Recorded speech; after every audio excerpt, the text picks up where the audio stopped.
Left jab, uppercut, leave you laid out on the floor. Try to duck and roll, hit and miss, now you counting stars. Should've practiced more, should've hit the mask, get out there more. Claim that you're the best, you gotta show me son. Actions over words, baby boy, is you real or what? Talking way too much, world come back sports. Talking way too much, world come back sports. Talking way too much, world come back sports.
Yo, shout out to the hottest chat in the MF game.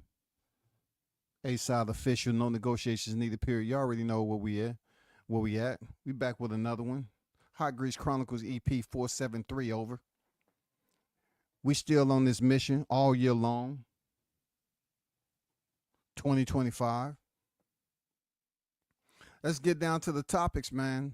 We're going to talk about a lot of these fighters are busy on a warning mission. It's almost like they've joined this freaking task force and they're on a warning mission, y'all. Like, you know, I mean, I know people don't want to hear it, but in the military, we call it warning orders. Publish the warning order.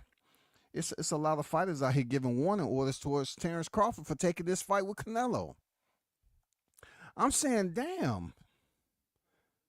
I'm like, you are the very same ones who, if put in a seat in an interview and asking about certain fighters they would want to fight to establish their greatness, if you could do it in this era, who would you want to fight? And you know who's going to show up in there? They're going to say Canelo's name. They're going to say Crawford's name. You know, that's going to be automatic withdrawal. Period. That's going to be automatic. We'll get back to that. If you already heard Benavidez, some would say he's an email champion. I don't care about the way he picked up the title because he wasn't the one in the position who was denied, who was doing the denying or rejecting requests. Once again, David Benavidez, just like 168, it got to a point where he wasn't provided the opportunity. At 68, we all know what happened. In 75, it seems like it was going to be somewhat a similar revelation. Guess what? The current, reigning, former, if that makes any sense, Bivol said, you know what? I'm not going to step in the ring with David Benavidez, the Mexican monster, which is a fight that I would like to see. I would like to see both fighters tested, you know. Not so much to say Bivol haven't been tested, but I really wanted to see him in there with a young fighter like Benavidez instead of his you know, 2 fights with Beterbiev, who is 40 years old. You know what I'm saying? That's where I'm at with it. I would have liked to see if he was going to step in there and how the results would have turned out. But unfortunately, we're not going to be able to see that fight because Bivol has vacated the WBC title. Now Benavidez becomes a 2-division champion. And I really don't care if he picked it up via email because he was right there. Look, y'all wanted him to move up to 168 because you say he was a weight bully, right? So he moves up. I mean, y'all say y'all wanted him to move up to 175 because he was a weight bully at 168. You know, you said the man, didn't fight Canelo and didn't activate this, just lying on him. Then he say, fuck it, I'm not waiting on Canelo. I'm moving up, man. Move up.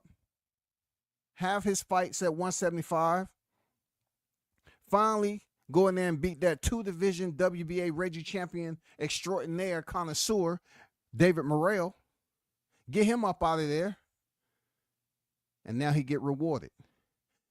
I don't feel no type of way about David Benavidez and how he received this belt. Shout out to Team Benavidez, man. I don't care.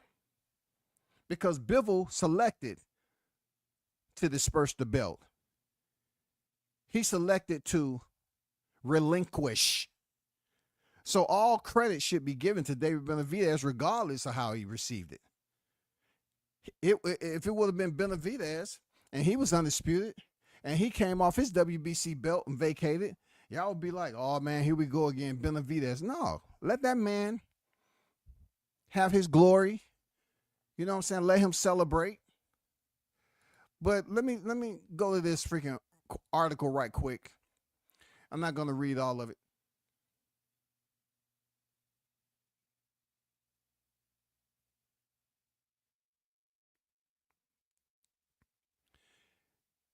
It says not ideal, but here we are. David Benavidez reacts to becoming WBC light heavyweight champion after Bivol avoids mandatory defense. Once again, after Bivol avoids mandatory defense. So it should be no criticism.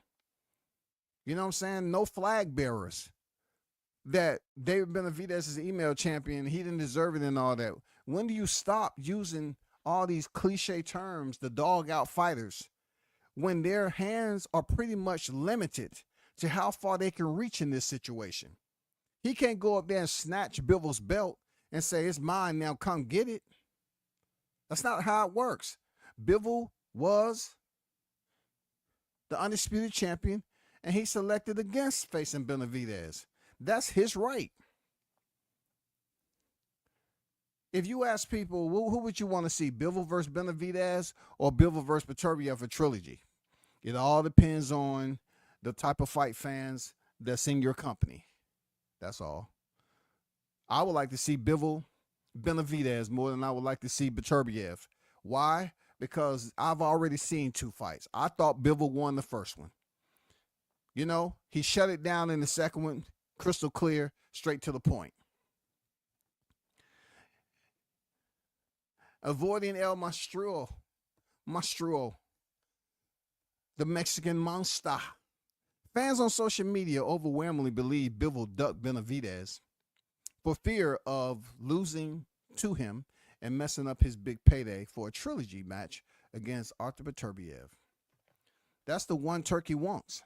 If Bivol told Turkey he wanted to get the fight with Benavidez out the way first, he have likely agreed. Fear may have gotten the best of Dimitri. If he thought he could win, he'd have gladly taken a fight with Benavidez just like he did when he fought unknown Malik.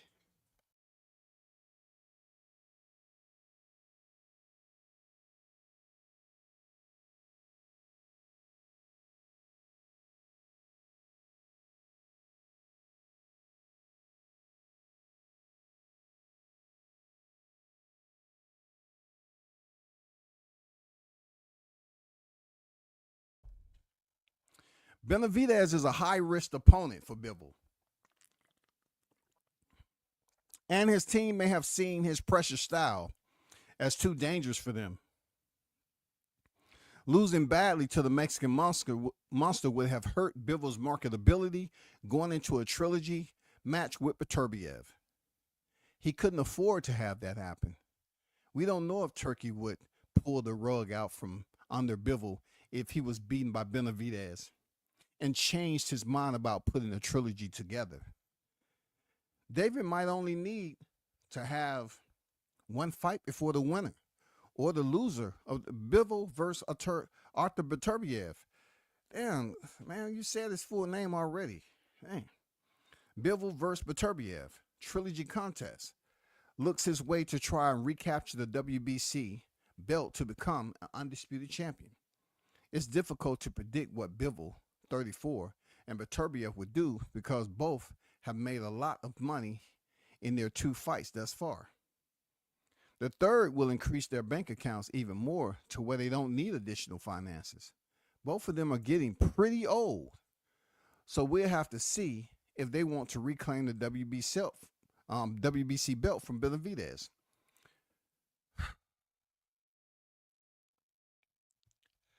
So,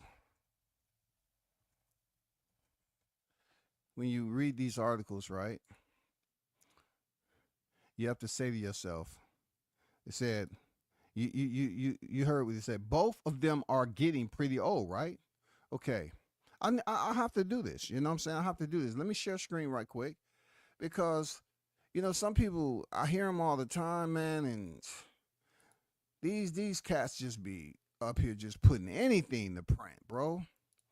So this is the article of Boxing News 24. Boxing News, I gotta goddamn do the 2-step on your head sometime, man, because y'all just don't edit shit. And a lot of y'all don't know shit about boxing. Look at this. Both of them are getting pretty old. Okay? So we'll have to see if they want to reclaim the WBC. Now take a look at this. All right? Take a look at this.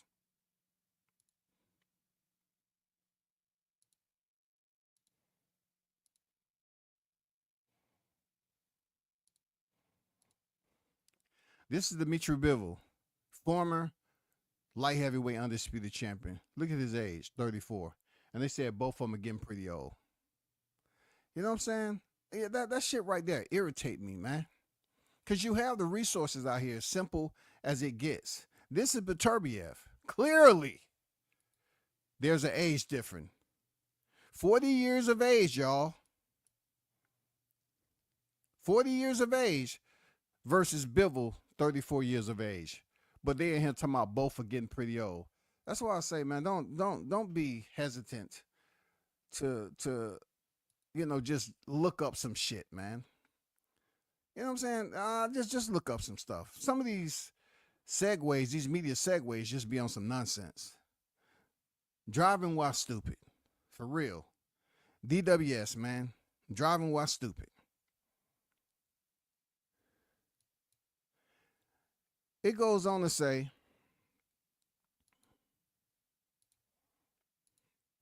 just got the news that Bivol decided to vacate his title instead of fighting me.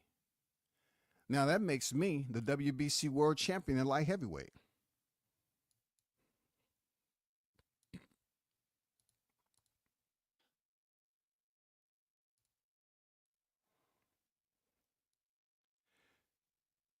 This is not the ideal way for me to become a world champion, but nevertheless, I am now the WBC light heavyweight champion of the world, and I intend to put on the best fight, said David Benavidez on IG, reacting to being upgraded to full WBC light heavyweight champion after Dimitri Bivol vacated his belt. Shout out and congratulations to David Benavidez for becoming his 2-division world champion and the current reigning WBC light heavyweight champion. Salute to you. I have no complaints about what he just accomplished because he fought who he wanted to fight. He even fought Demetrius Andrade in hope of potentially getting a fight with Canelo Alvarez. And Canelo, you've seen what happened. We call him Canelo Heisman because all he did was had his hand up to avoid David Benavidez. He didn't want that. He talking about Benavidez not so nice. Benavidez too mean. He talked too much trash. But there's been plenty of other fighters that talk trash to you, and you still fought them. You still fought them. So we know if you using that quack, We know that Canelo quack avoided David Benavidez. Absolutely. Absolutely. Shout out to the chat. Haynes Legacy in the building. Salute to you, Haynes. Hope all is well, brother. God bless. Carlos Rosado in the building.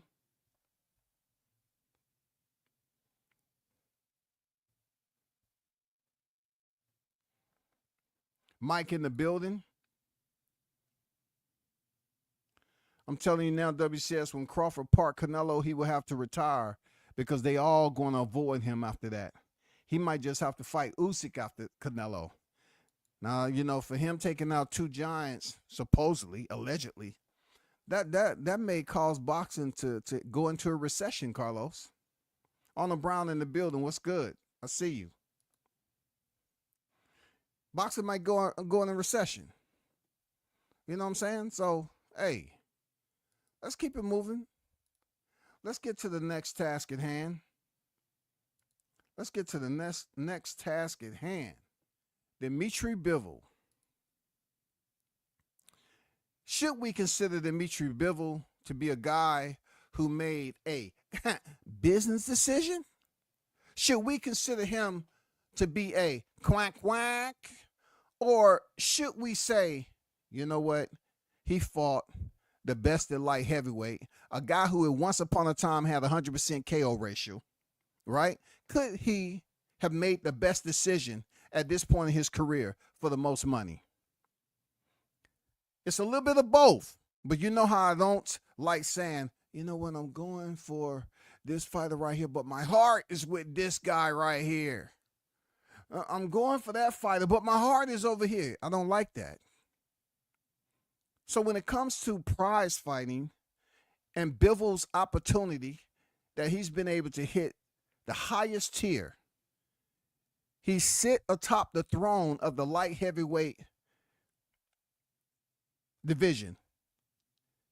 Should he have fought Benavidez? Are we sure that the commas and zeros would have been correct? Would it have been more beneficial monetarily for him to face Benavidez than Beterbiev?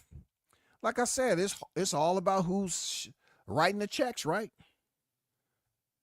At the beginning of the day, when he awakes and that fight is on his mind, he has to think about what's beneficial to him. What's going to help him throughout the long run? What's going to be better for him providing generational wealth for his kids? And that, my friends, would be the highest payout that he would get if he selected to fight Beterbiev, a fighter who he has history with. He has history with Beterbiev. What's wrong with a trilogy? You know, we can't wait too long on the trilogy. So that's why I give him a little bit of gravitas, right? Give him just a little bit of waiver.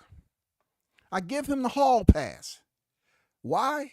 Because he can't wait 7 fights like Canelo did with Gennady Golovkin and say, you know what, I'm going to go ahead and give Beterbiev a trilogy. I know he's 46 years old right now, but, you know, we got history together. I'm getting older now. Back then I was 34, and now I'm damn near 40. You know, it's the perfect time. No, I don't want that, man. You know what I'm saying? Strike it when it's hot. This is the perfect time to strike when the iron is hot. Hold on for a second, y'all.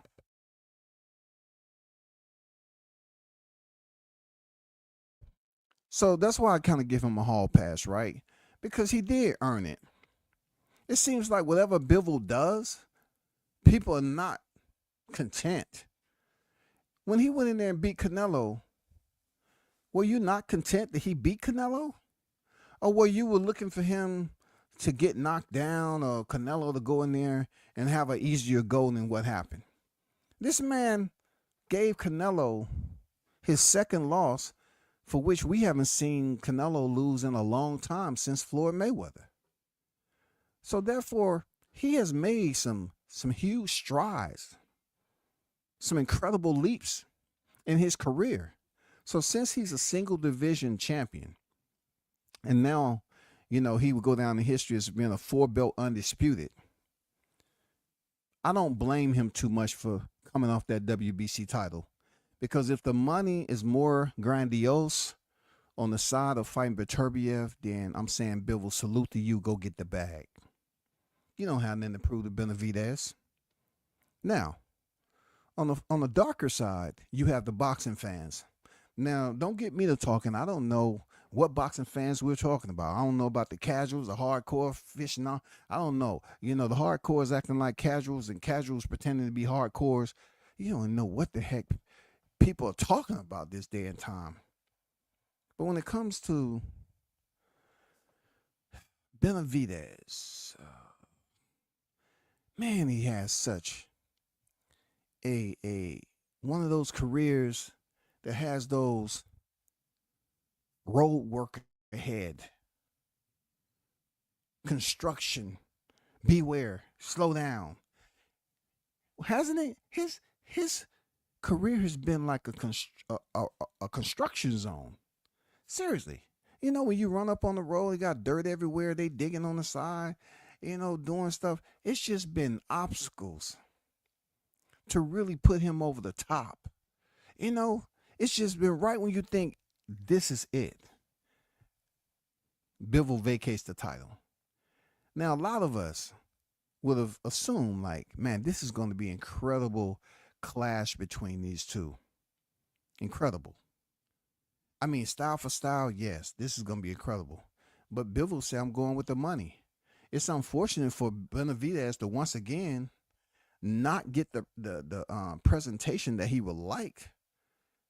To see him and Bivol on the same flyer and say they're going to fight for undisputed.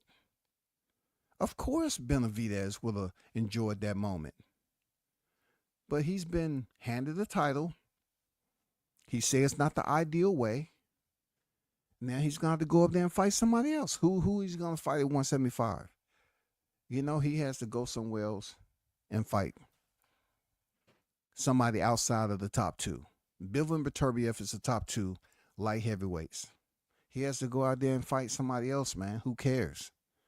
Hey, this guy's still young in the game.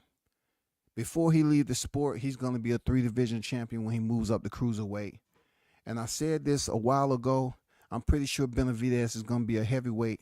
He's going to contend at heavyweight in the long distance future. He's big enough to go to heavyweight, tall enough, and believe me, he may potentially minimum get out of here 3-division champion. Possible 4 if he moves to heavyweight. But, salute to Bivol, man. Salute to Benavidez. They're going to fight again. I'm not sure how the fight fans are going to embrace this trilogy. I don't know, man, because, listen, I mean, it has the flavor for both fighters to go in there and come up with a nice cocktail for the trilogy. One that has everybody tuned in, ready. You know what I'm saying? Just a buzz, just a little bit of buzz. You remember they used to say when you was drinking, oh, man, I'm buzzing. I'm buzzing. This fight give you just enough buzz to say, yeah, I would like to see the trilogy. But for me, I would more so like to see Bivol face Benavidez. Because he's a younger fighter. Yeah. He's fought Beterbiev already. All right? So that's my take on that. Now, if you weren't paying attention or you just didn't care to pay attention, you heard me speak about certain fighters that is irking me because people pick and choose on their level of criticism. Now, I'm not saying every fighter deserves some type of criticism because this is boxing. Fans critique fighters all the time.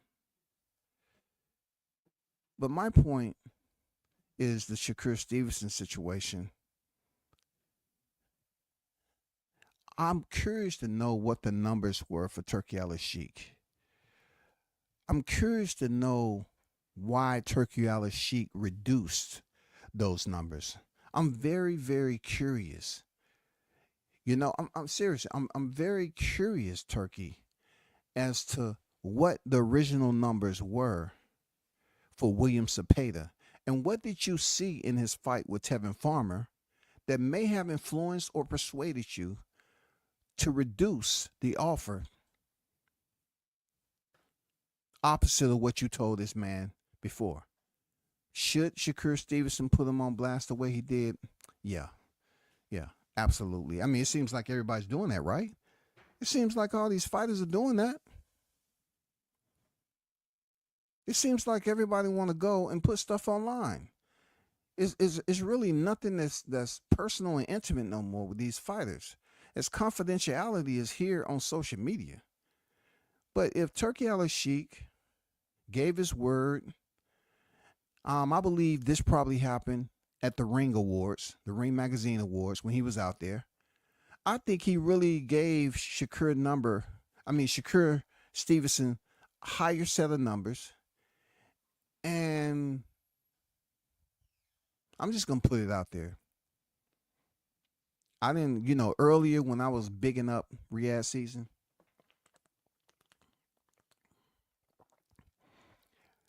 I assumed they had more integrity.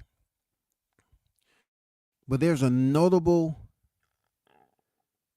deficiency that I see with Riyadh season. I was one of the voices that made mention that they put out fake information. They put out fake information just to see the reaction. You rarely see promotions doing this, okay? You rarely see promotions doing this. But understand, I'm circling the wagon. Riyadh season is not a promotion. I'm saying you rarely see promoters putting out fake information for effect. But that's exactly what Ring Magazine did. And you say to yourself in frustration, why did they do that? Why are they playing with our emotions? Why would they put out fake information? The fight is off. You know how many times content creators get lambasted for putting out fake information, but yet Turkey purposely put out fake information. On April Fool's Day, he did it again. Look, people didn't even know whether to take it as an April Fool's joke or if it was for real. That's playing with boxing fans. That's puppetizing the boxing community now, like they've been doing. But when Turkey does it, you have so many people that's leaning so heavy and putting all this confidence in Turkey Al-Sheikh that they don't even know when he's playing or not. They don't know. When he put that blatant fake information out about canceling the fight with Crawford and Canelo, everybody was like, great, yeah. That's what I'm talking about. Told him what's going to happen. He played a lot of you cats for a fool. To turn back around and throw another egg in your face and say, I was just playing. The fight's still going on. But since y'all, was up there talking so ill about my guy Crawford, I just wanted to play around with y'all, put a hand in your back, tug your strings a little bit, and make you look a certain type of way. It's Sesame Street, y'all. That's what Turkey did.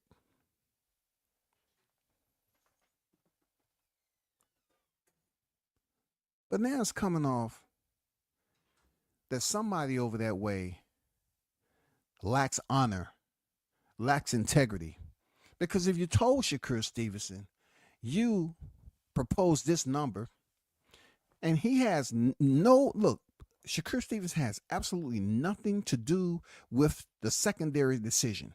Nothing. He wasn't ringside. He didn't throw a banana peel in there. He didn't do any of that when he was in there with when William Cepeda was in there with Tevin Farmer. He had absolutely nothing to do with the outcome.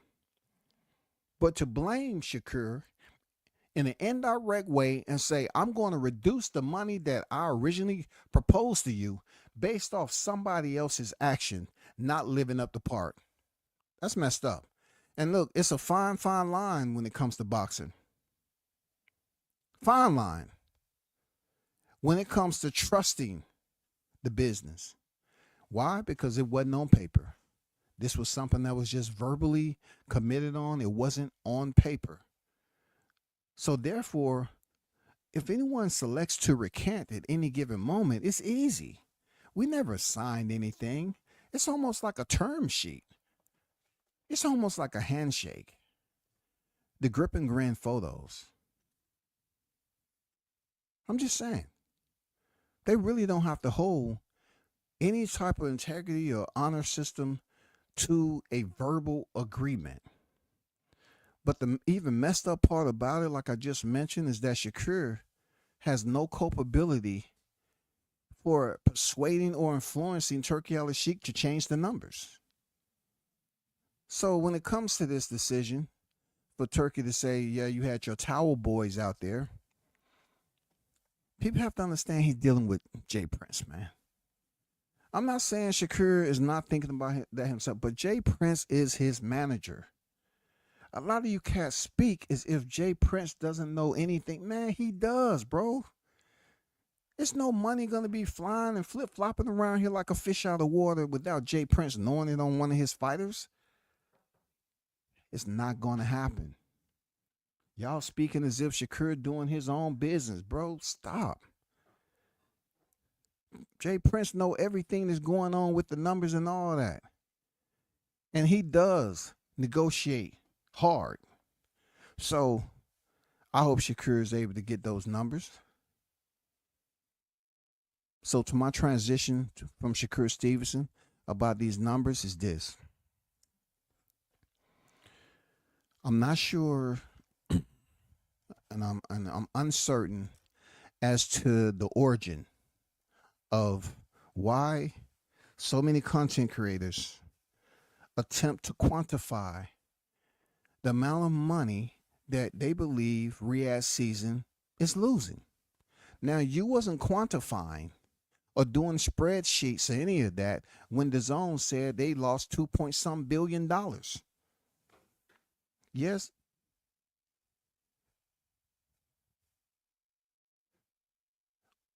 We know at the end of the day that when it comes down to the reality of knowing what the books say, I just always reflect back to when we found out that Crawford Spence may fight for net pay and how they were saying that Al Haymon would never do business with Crawford because he wanted to see the books. And I remember doing a live stream and I said, these are the same people that will go out here bragging. If they are, or do they have any type of corporate savviness or business ethics, right? They would definitely, if they want to see the books, if they definitely had a business partner or something, they would like to see the books. They would like to see where the money's going, investors and all that.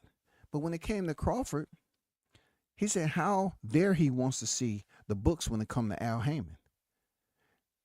And they wanted to pretend like they couldn't define what was the difference between gross and net, right? So coming back full circle right here, you have to say to yourself, how do we dumb it down? How do we get down to the bottom of why so many content creators are concerned if Riyadh season is losing money or not? How does it excel yourself as an unemployed CFO pretender? A lot of you cats couldn't fuck with math in grade school. I mean, the teacher ran out of chalk trying to teach your ass out the class. They just say, you know what? Come get your kid. I can't help him no more. No, I'm not doing this. I've used up goddamn 8 packs of chalk. No, we're going to have to move on. No child left behind. We're going to have to find a way for him to do extra credit work and give him 2 grades lower and goddamn try to get him caught up. I asked When are you all going to have some type of regret for doing something that you tell other people not to do in your personal life? You tell people to mind their business if they're trying to get into your finances. You make a strict note of that. Mind your business. Why are you in my finances? You jealous of something? You see what you like what you see? You this, you that. We tell them all the time. But you have so many content creators out here always talking about Turkey Al-Sheikh's money, the Riyadh, the whole team on how they losing money. Who cares? The only thing we want to see is the fights they're going to make, right? We don't care about the other quirky conversation that comes up about, they're struggling, man. Financially, they're struggling. So what empire's about to fall with them fucking with boxing? I mean, they have their hands dibbling dabbling in so many other ventures. But the crazy part about the misconception is that boxing fans speak of these entities as if they're strictly based in boxing, primarily. Overall, they solely directed and integrated their entire effort with boxing. Nobody else. No. Nobody else. Just boxing. And that's where the disability comes into play. That's where I want to write prescriptions. You know what I'm saying? That's why I say they pick and choose their selective outrage. These people pick and choose what they want to be outraged about. It could be promoters internal to the U.S. footprint that's doing crazy shit. They won't speak of them losing money at all. But now they have this freaking protest going on. They're trying to all of a sudden unionize the promotions here in the States, which before, not too long ago, y'all, not too long ago before 2023, they was talking about the other side of the street. All you got to do is go in the catalogs. See, I'm not trying to ruffle. I'm not trying to go there and burn down nest.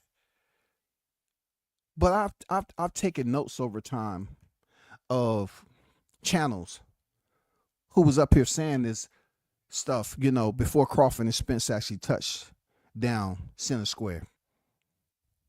I've actually took notes. Scripted notes.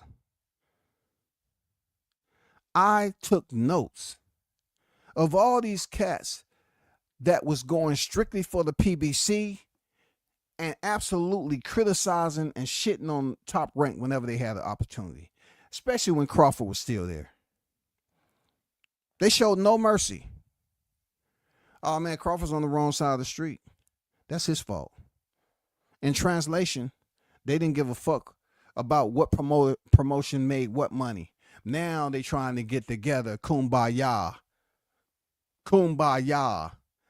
They want to get together with Top Rank and PBC to be on the same network so we can see some fights here in the U.S. But yet they keep on trying to pretend like they're not trying to unionize. They're not trying to sit up here and act like, oh, we have some camaraderie shit. And that's esprit de corps. That's what we got going on over here.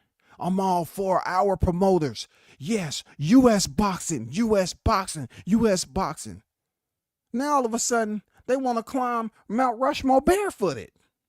We're going to get to the top, and we're going to bring boxing back to where it used to be. We're going to make it great again. Man, stop. Y'all was over there talking about different sides of the street. These cats was in here. Man, come on. If I really want to dang, like, you know, it's not the time. It's not the time.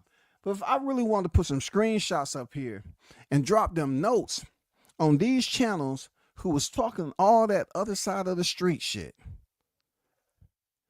they're going to be like, man, WCS, do you know how to chill?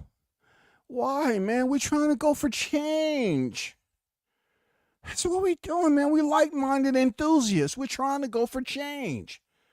Yeah, I just want to make it a point to let people know that these same people who are shitting on Riyadh season for Shakur receiving a verbal reduction in numbers, like they wasn't the same one up here saying that Crawford shouldn't get paid 55-45. He shouldn't get 70-30. Spence did all the heavy lifting. His resume sucked. He ain't fought nobody.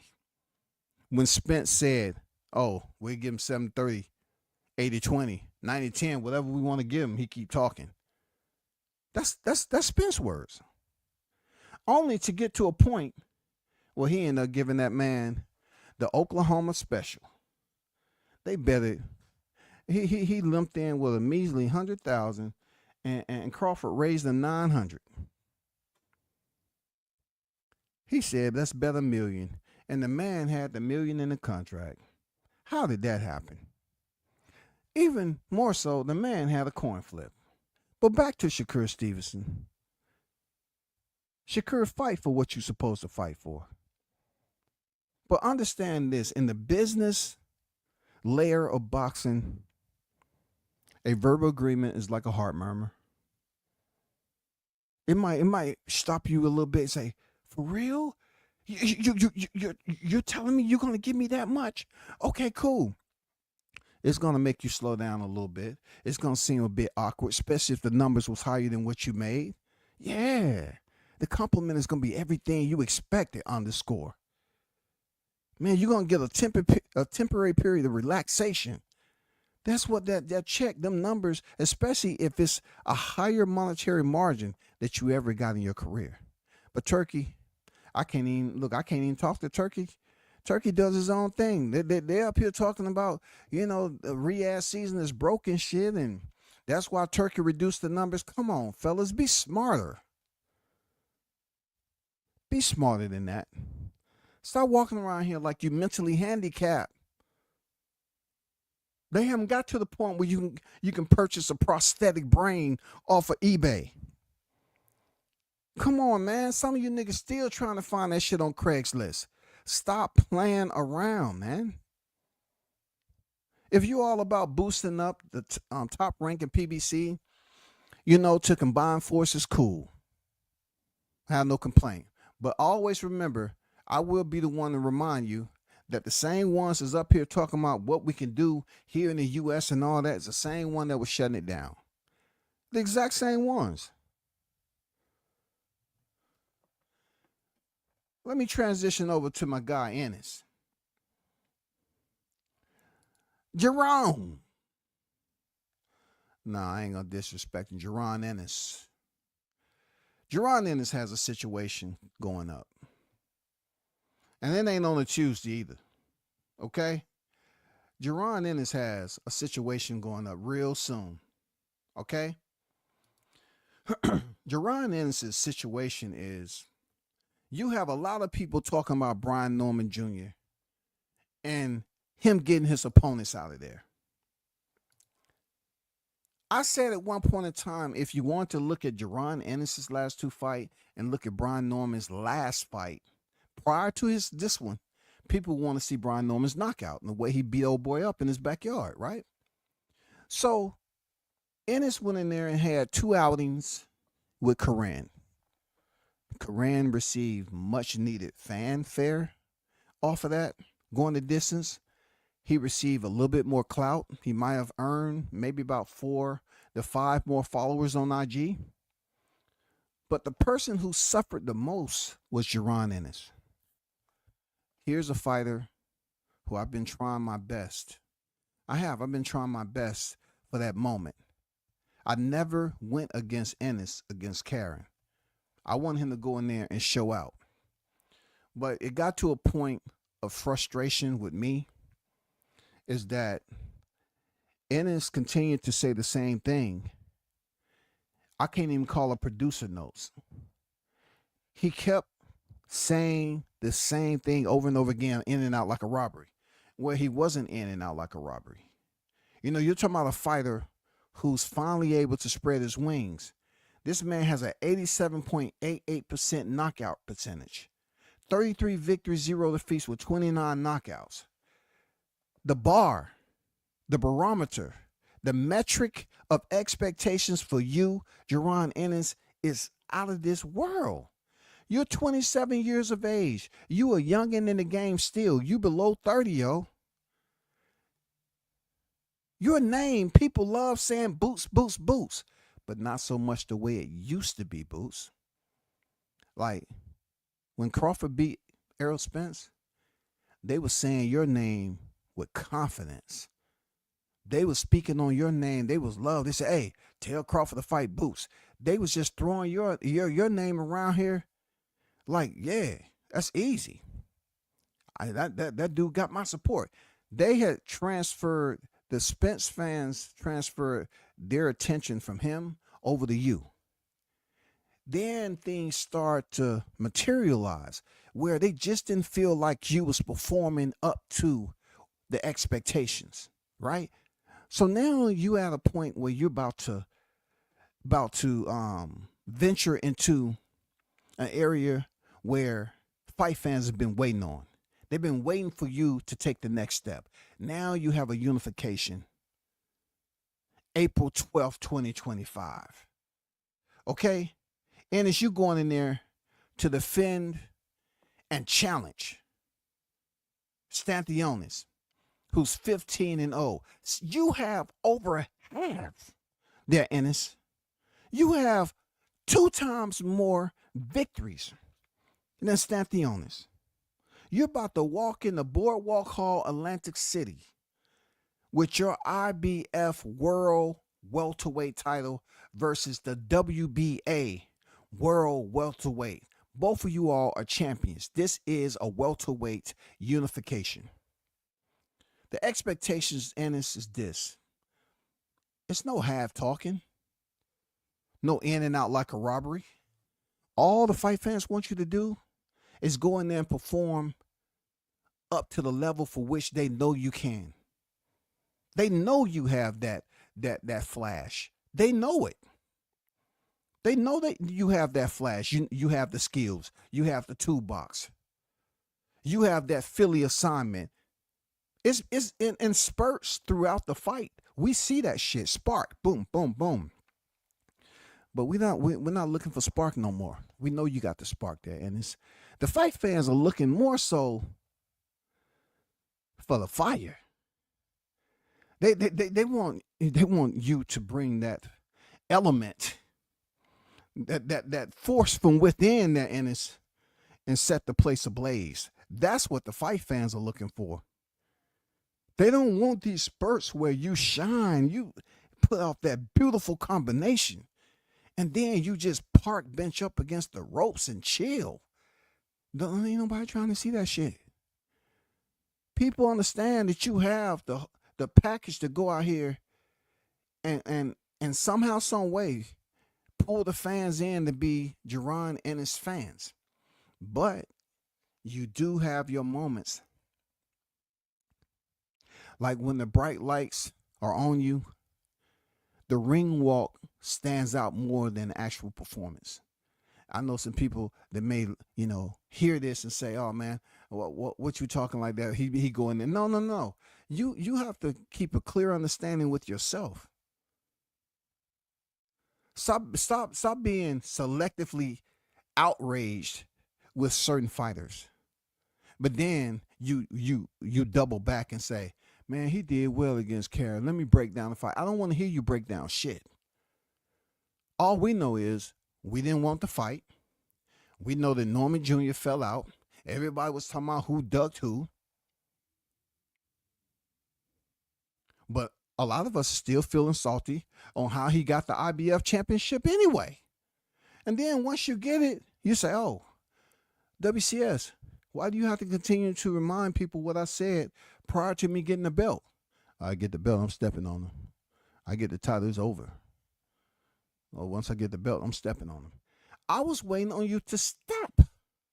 Not in the name of love, but I was looking for you to step on your opponent. And you didn't step on Karen. Of course, look, of course, it's easy for me to sit back and critique you from afar there, Ennis. But for this fight, a lot of fight fans, to include myself, want to see you go in there and stunt on Stanthionis. I'm not going to tell you, "Hey, man, hey, Jaron Ennis, this is exactly what you need to get the fans back on your side." You know what you need. You know. You have 34 professional bouts, bro. That's what they saying. You have 34 professional bouts. The one you don't get credit for is against Van Heerden. But you have 34 professional bouts, 2 times more than Stanthionis. The fight fans are open-eyed, postured, anticipating for you to go in there and show that this is the fight where you level change. That's all we looking for you to level change against these opponents. Now, for those of you that will definitely have something to say about what I said, let me ask you this. Can I ask you not to make excuses about a fighter that have said, you have fighters who saying, no, I'm staying there to unify the division. Just like Spence, he made a declaration. I'm staying here to unify 147. We have 2 fighters at 147 who has made it perfectly clear they want to unify. That's Brian Norman Jr. and that's Jaron Ennis. Norman has said that he ain't going nowhere for a long time out of 147 pounds. So therefore, it's imminent that him and Jaron Ennis is going to clash sooner or later. It's just all about who has what hardware and when can we make it happen. But in order for that fight to have a grandstand appearance on that under the bright lights and grab the fans and have people tuned in, want to put butts in the seat and support the fight, is that performances have to be at a certain level. That's all. And Ennis has to go in here and not struggle against Stanthionis. You have to clearly go in here and put on a show. I'm not telling you what you need to do. You already know. You're the boxer, not me. I'm just saying it'll be great to see you levitate. It'll be great to see you with a different type of glow. It'll be good to see you with my assumption that you don't have to abide by the IBF rehydration clause. I'm thinking that may have hindered you. I may be wrong, but I've said before, I think that may have had a internal, hindrance on you having the cardio to go 12 rounds strong, but this fight right here is not the case. You don't have that to worry about. So let's hope and pray that you have the best night of your life there, Ennis. We're rooting for you. You know what I'm saying? We're looking forward to you to go in there and show out. You have a unified showcase. You have a lot of U.S. fans who have decided to build up U.S. boxing now. They want to go USA. They want to wear their red, white, and blue. Hey, this is the perfect time. Philly on the map to let them know, because if everything works out, the 147-pound division is about to be on fire. It's about to be on fire. And the great thing about it, all the pages and chapters are lining up. We have the right hitters in the division for this to be the hottest division going. We have the hitters in place for unbelievable future clash. But first, business has to be attended to, okay? No doubt. Let's get to the Canelo Crawford situation. If you all really haven't been around a computer screen, or you still may be on dial-up, I know some of you cats are staying certain places where you might be on dial-up, and it can get kind of shaky sometimes. Get a little bit frustrating. I get it, but for those of you that's been on Wi-Fi and your shit is pretty quick, there's a fight brewing. With that fight and call out, it falls within all these arguments and debates about boxing. The fighters that chose to be great by challenging themselves. Challenge, y'all. We've heard fighters challenge themselves. We've seen in different sports how certain human beings separate themselves from good to great. And then from great to greatest, right? I believe this is what Crawford has done by calling out Canelo. Crawford has made it a point to not only perform up to the standards for him to call out Canelo, but he has stood strong on letting people know that this is the fight I want. Now, this is the dilemma that I have. Let me make sure I phrase this correctly. Let me measure it with caution, okay? We have certain fighters, and some of these fighters are solid fighters. They're good fighters. They're big names in the sport. But my objection is, I'm not sure as to why you're forgetting what you're in the sport to do. You're in the sport to what? Leave a legacy. Build a legacy and leave that legacy for others to talk about, right? Because age at this point in time doesn't stop for anyone. Why do you have so many fighters like Virgil Ortiz, Jerron Ennis, and a plethora of other fighters warning? The only fighter is getting warnings is Crawford. Crawford has somehow, some way, from an astrological level, I'm talking about the stratosphere is way up there. They act like they've been chilling up there on Once Upon a Star. Say, hey, they thought this couldn't be done, but we actually sitting on these motherfuckers. This is way up. I like this view.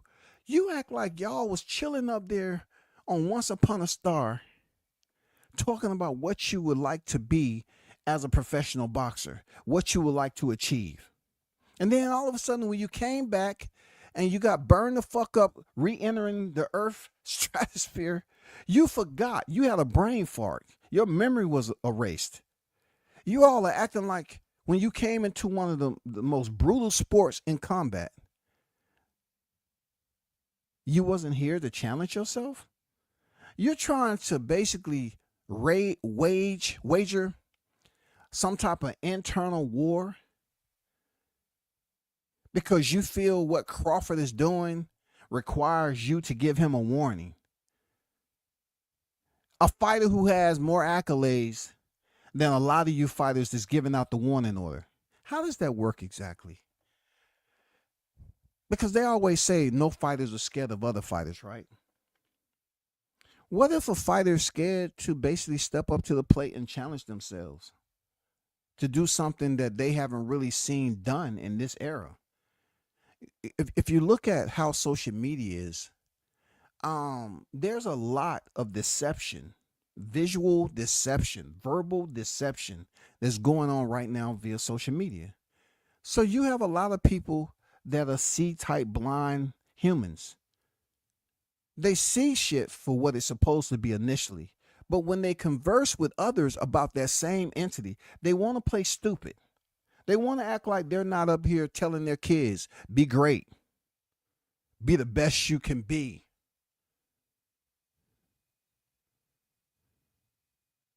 You want to stand out. You want others to look at you and ask you for advice. You want others to say, hey, you inspired me.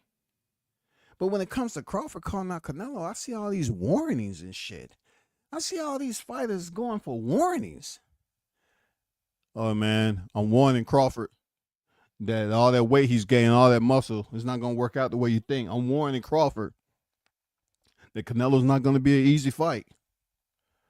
It's not going to be an easy fight. I'm just warning him.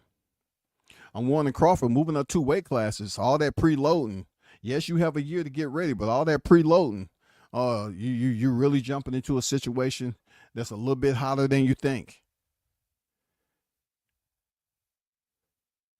I'm not confused anymore. I just look at it like some of these fighters, they have their favorites, just like the damn content creators, and they just want to stick to it.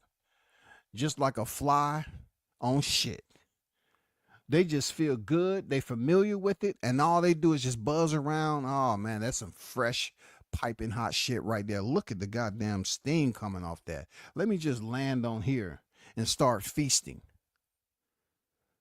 Some of you know that's the biggest fight in boxing, but you don't want to give no credit to a fighter that's considered to be the underdog just because you believe he's doing something that's impossible.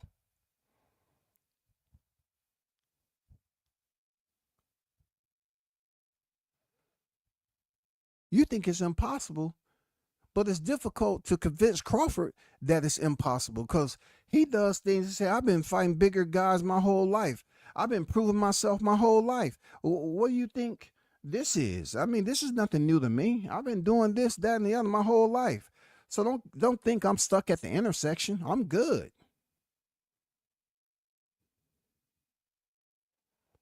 But you have the Virgil Ortiz that we're not going to, hey, Virgil, at one point in time, bro, you know, I understand you was calling out whoever you felt like, and then your team had to settle you down a little bit so you wouldn't be out here taking some L's. But I understand when it comes down, certain fighters have their union. They have their loyalty for whatever reason. I'm not going to make it any more awkward than it could be, but I don't see, you know, sometimes I just don't see, like, it's not meant for me to see some of these fighters to say, let me give so-and-so a warning. And they put Canelo high on this pedestal, and they looked at his last 5 fights, and they still don't want to act like anything is different. They don't want to act like things have changed since his operation, his freaking surgery. They don't want to act like that. They act like this man is still out here just banging. You say Crawford's old and lethargic, so therefore Canelo should have no problem getting the job done. If that is indeed the case, if you're saying that Crawford is of this earth and he's on his way out, he's too old to step in there with Canelo, a fighter who that started boxing at 15 years of age, has been in the game for a long time. He has miles on the speedometer, right? Hey, we're going to see sooner or later. We just have to get this guy whose name's spelt with a C. A lot of people coming up with these fickle-based scenarios, these triangle, rectangle, these colossal freaking theories. Hey, what if William Skull jump off the top rope, hit Canelo with an elbow, and goddamn Steve Willis didn't see it, and Canelo's laying on the canvas, and he started counting, then he stopped. He said, "Hey, what's going on, Canelo?" And Canelo say, "Oh, I just slipped on the mat." You know, I mean, they're coming up as if William Skull has an opportunity to go in there and shock the world. He doesn't. I heard people say he has a puncher chance. He doesn't. Okay? William Skull, unless he puts that freaking Antonio Margarita special in his gloves and mix that shit real good and make sure it's hardened, and he come in there with goddamn brick hands. I don't know. It took Margarito a long time to stop Cotto. I think the 11th, right? 10th or 11th? I don't know, man. People up here trying to give Skull an opportunity, a chance, a window.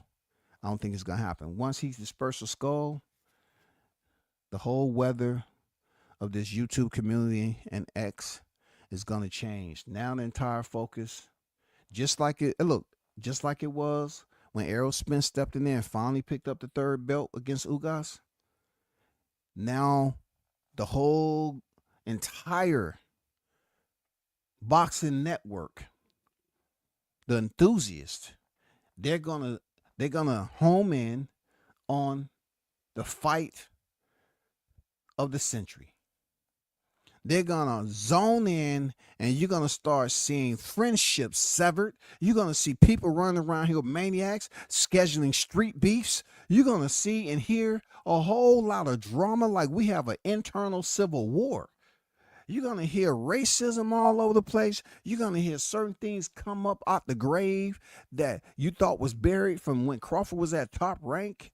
You know what I'm saying? And Spence was over here. No, look, no, we're not talking about Spence. No, I'm just saying the best man on his resume say he ain't getting in the Hall of Fame. He ain't fought nobody. Hey, Crawford ain't fought nobody. He said Spence ain't getting in the Hall of Fame. He ain't fought nobody. So how you supposed to get in there with Canelo? Hey, you're gonna hear a whole lineup of shit that's about to come from the grave.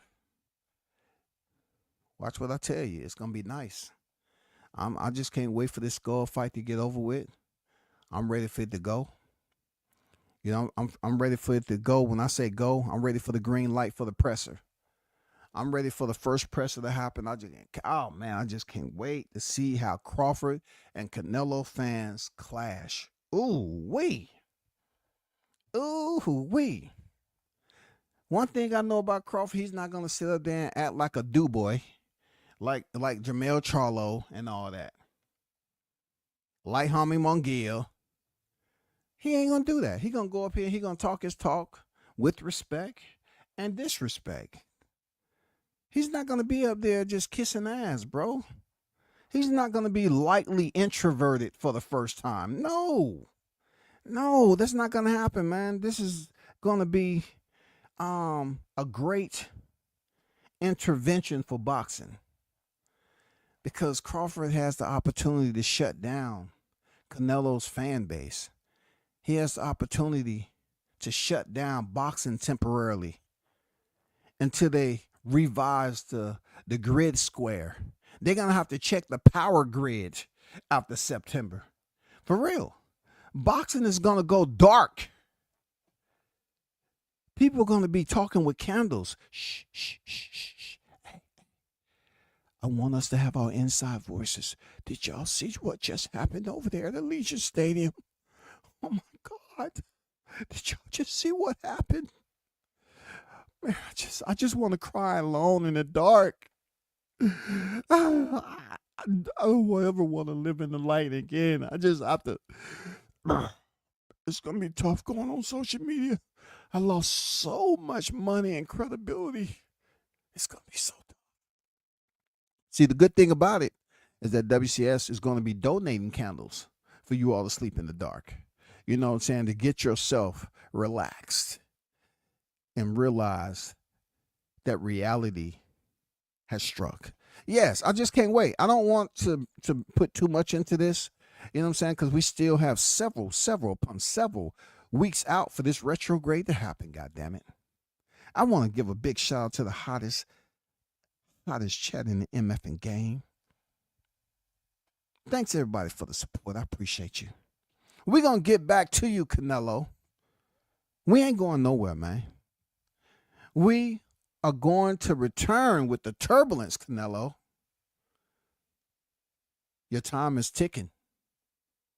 Not with Skull, but the Omaha Monster, that Canelo. The good part about it, Canelo, if you ever wanted to know what it was like to be forced into retirement, September would be that moment.